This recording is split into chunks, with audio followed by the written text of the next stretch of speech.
What's going on, guys? Steel here, and today is going to be Mirage video day. I have had the Mirage for a couple of weeks now, and I played it a lot at first, and then I jumped to other things such as grinding the SU7, which, as you guys saw from the Make 17 video, was quite fun. Now, I have my opinions about the Mirage. Other people have their own opinions of it as well. My opinion is that it is good, but it's not my playstyle. I prefer the J35. I prefer it for a couple of reasons that are mainly down to design choice by Gaijin when it comes to both flight model and weapon systems. And before I get into that, though, we're quickly just gonna jump through the kind of loadouts that it has, the weapons that it has, what you can take for air-to-air, multi-purpose, or just ground attack. Real quick, here's a good look at my modifications on it currently. As you can see, I'm almost done researching engine. I do not have any ground attack loadouts, bombs nor rockets.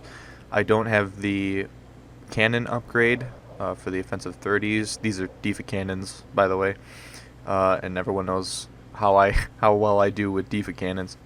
Here is the air target or air-to-air loadouts that you can get. Quick note, the DEFA cannons on the Mirage are actually mountable. They're not technically a part of the aircraft. They're considered secondary weapons. So as you can see, some loadouts are basically missiles only, much like the F4C Phantom, the British FGR as well. And as you can see, there's two kinds of missiles. So you're going to have to suffer through AIM-9Bs, and then after that you'll get the Magics and then the R530E. The R530E has a pretty good range. Now, it differs depending on altitude, but in miles it's around like 11 miles or something. That translates to like 12 or 13 kilometers. It will never actually fly that far, mainly because, one, the target you're shooting at is also in motion, so the actual range that you're going to be launching it at isn't necessarily going to work. And the Magics are the best missile in game. They have a 30G tolerance, and their tracking is exceptional, and they will dunk on pretty much anything. Now, as you can see, I actually tried launching the R530 at a MiG-21, and it did not go well. It was never going to reach him. I thought maybe because of the altitude it might, but he was flying away pretty good. Now, taking a look at the ground attack loadout, what we've got is actually a new missile, which is the AS-30 Nord. Currently in game, for anything else that carries a Nord missile, it's the AS-20. The AS-30 is a little bit of a step up. It's got a lot more explosive mass in it. It's a little faster, but it still doesn't beat the speed of the AGM-12C bullpup that is on the F4C, or sorry, the F4E, which has 596 meters per second speed, I believe. This tops out at exactly 500, I believe. You can have two different SNEB pod holders. You can have one with 36 SNEBs in total, and then a loadout with 72 SNEBs in total. Obviously, it's just a bigger pod, basically. The smaller pods you'll see on things like the Hunter, FG-89, and anything else pretty much that carries SNEBs, except actually no, the Super Mystere does have those pods, I believe. They might not be the same design with like the cone on the front, but I'm not entirely sure. It also has a couple of loadouts with 250 kilogram and 400 kilogram bombs. They're known as the SAMP bombs. I don't have these yet, so I don't know how well they are in ground battles. I'm sure they're pretty sufficient. You only get two of them, and they're mounted center line, so not much in bomb department, but in combination with some rockets, I would imagine that the Mirage would fare very well in ground battles and strict ground attack. And quickly here for the multi-purpose loadouts, you can see it combines air-to-air missiles with rockets, or air-to-air missiles with bombs, but you can't take both missiles, or sorry, actually no, you can't take a combination of all three, missiles, bombs, and rockets. Unlike things like the Phantom, I believe you can do that. I'm not actually, no, you can only take bombs. But then again, that's down to Gaijin's system, where it should be like DCS actually, but I guess they're not going to. I don't know. Scottish Koala actually proposed a video. I believe he uploaded it a couple days ago or a week ago, with some tips for War Thunder Small Editions, but his final idea, if you will, was to have it kind of like DCS, but actually a little bit more interactive, which is really neat, where you would actually look at your aircraft physically rather than at a grid, and you could choose mounting points, and then you could use the system that Gaijin has put in place to select your presets. As you can see, I'm kind of shit with defas, and then I just decided to throw a magic because, hey, why not? Because you never know. I suck with defas. Also, at the same time, I wasn't really paying too much attention because I was worried the whole time that a MiG-21 would be coming out of nowhere to bite me in the ass, which was the MiG-21 I launched the R530 missile at. Turns out he actually RTB'd. He just tried to scare me and then RTB. So I guess he was running minimum fuel or something. I have no idea.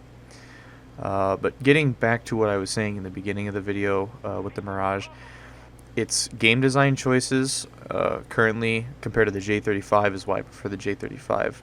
So what the Mirage has an issue is that the R530E can not be fired second after the magics.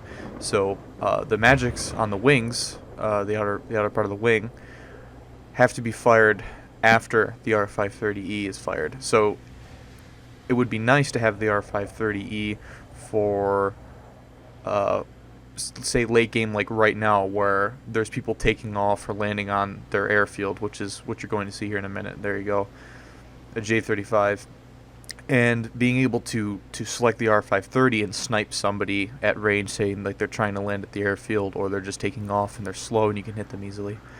This magic, as you can see, just absolutely curves down and nails that J35. Ironically enough, I'm saying that the J35 is better, while, I don't know, most J35 pilots don't really seem to know what they're doing. Just like me in the Mirage. I actually get a pretty nasty kill right here on the F4. Just watch this. Full spiral there, in case he pulled up sharper at me and tried to kill me. I set him on fire, and he's going to die. And the last guy will be the MiG. But as I was saying, so mainly the missile, having two different kinds of missiles really makes the Mirage frustrating to use. Because I would like to use the magics first at the beginning of a match, and then R530 later, if I were obviously to survive that long. The J35 comes with 4 AIM-9Js, which are perfectly good missiles for the current meta right now in jets. And to be honest, 4 chances to kill rather than 3, and kind of making it 2 depending on, because the R530 is 15G missile tolerance. And of course, there you go. He gets the MiG-21, which will end the match. And the other design choice by Gaijin right now is currently flight model-wise. The Mirage has this weird tendency, for anybody who plays jets and is using WASD for their controls for like rolling and pitching, which you probably should be using for jets. Don't have throttle set to W and S. That's stupid. And it has this little thing where it kind of shakes. I try to do a little Cobra maneuver, but obviously it's not as good as the J35 at doing that.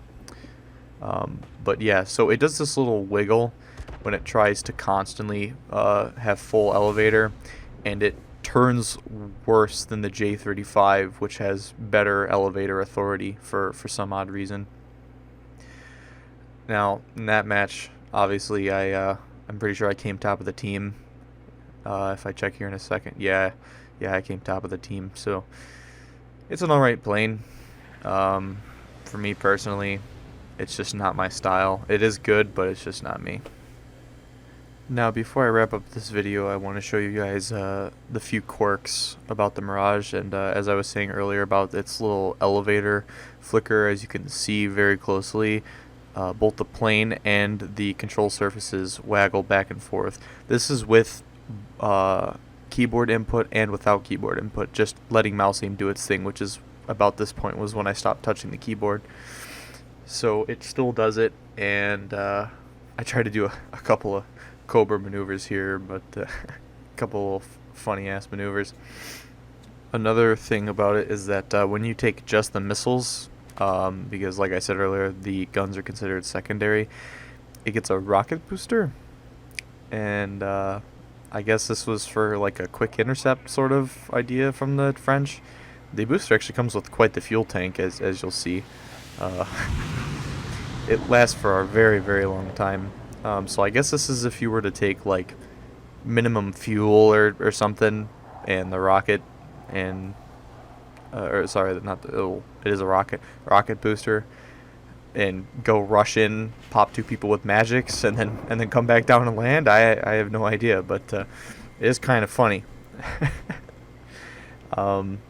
You'll see the speed I can get up to. This thing will want to rip itself apart on the deck with the booster on. So, yeah, it's a funny ass plane. I will link the skin that I'm using from War Thunder Live in the description, and other than that, there's nothing much else to say on the Mirage. It's a fun plane. If you want to get it, go for it. But I highly suggest if you want maximum fun, while also being a little bit competitive, I would say go for the J35 Draken instead. That's just my opinion on the plane. Now, before I end this video, I just want to say that I am made my mind up. I'm going to continue recording with Shadowplay. OBS videos look terrible on YouTube uploads, as I've been running multiple tests the past few days, and they also overly basically cook my CPU when rendering in Vegas. Shadowplay recordings for some reason actually utilize my GPU more. I have a NVIDIA RTX 2070, so it's nice to have a nice expensive graphics card and actually get the power that you bought out of it. And it's, yeah, I don't want to fry another computer because of OBS bullshit, so I'm not using that for anything other than streaming. Also, quick shout out to Captain Nate on my Discord, who decided to grind almost the entire French air tree in basically a night and a half by using the Israeli Valtor by just base bombing. So salute to you, sir.